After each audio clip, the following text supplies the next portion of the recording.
If you want to continue to follow our adventure, click subscribe. So you don't miss anything, click the bell notification. There's oil wells back there. I feel like I'm in the old TV show Dallas back there in the 80s. My grandparents used to watch that show. The last time I saw an oil well, I was a kid driving through the state of Illinois, I think it was Illinois. Here down here in West Texas, boy, they're everywhere. I mean, there's two back here. I doubt if you can see them. We're in West Texas, near Lubbock, Texas. Now, I know I told everybody we were going to go to Northeast Texas. That was just near impossible. I've even watched other YouTube channels about this weather event that just happened.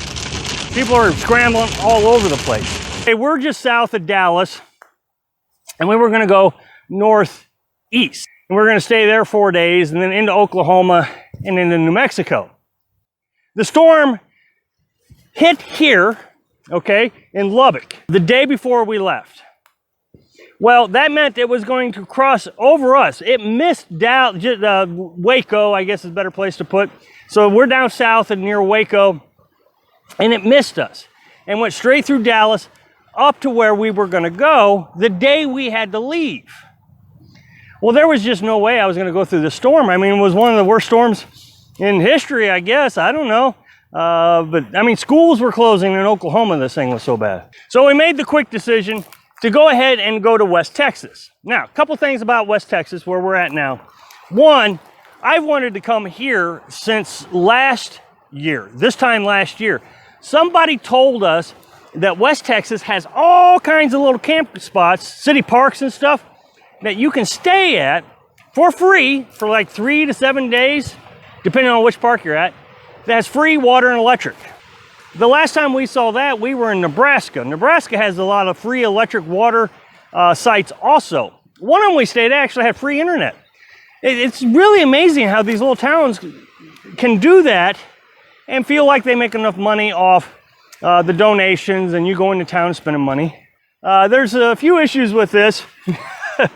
One thing that I don't think anybody tells you is how bad the wind is out here. Now, I don't know, it may calm down, and if that's the case, then I will definitely report it in future videos. I don't want a lot of people from Lubbock saying, hey, no, it's beautiful weather all the time, you just hit the bad time. We traveled west yesterday, and the winds were about 30 miles an hour the whole trip. I mean, non-stop 30 miles an hour. Now, the thing you have to understand about Texas is the speed limits here are very fast. On a 2-lane road here in Texas, you can do 75 miles an hour. You know, back home in Missouri, a 2-lane road is 55 miles an hour. So, you know, the highest speed limit in Missouri on a 4-lane highway out in the country is 70 miles an hour. So we are talking incredible fast speeds here in Texas. Well, we're on a 2-lane road with speed limits of 75 miles an hour with a 30-mile-an-hour headwind. It is taking my truck everything it's got to do 55 miles an hour. I mean, it is just, it's shifted down into low gear. And so I'm doing, you know, about 300 RPMs. Normally, my truck runs about 1,800 RPMs on the highway. I normally can get anywhere from 19 to 22 miles to the gallon. Yesterday, at 45 miles an hour, I was getting 10 miles to the gallon. This is how strong the wind is. Now, the other downside to this is the dust storms. And the dust storms are even active today. You always got dust in your mouth. I can see my camera has just gotten dirty. I cleaned it off before I came out here, but it's starting to get a dusty film on it. But the dust was so thick, I could only see about a quarter of a mile away at times. And it's my understanding that when we get further north in New Mexico and Arizona, this is going to be kind of the typical weather. The camper has now got a brownish red clay tint to it now. It used to be white, and now it's kind of this reddish tint. Some spots are actually stuck on there. I'm going to have to scrub them off. But that's that dust that just built up. Now think about what this does to your vehicle. You know, your air filter is going to get clogged up. So this was not a pleasant trip.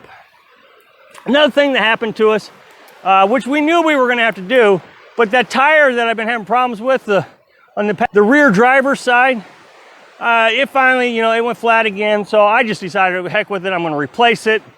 So we pulled in at a tire store. This is the highest tire price I've ever paid. So that delayed us for about an hour.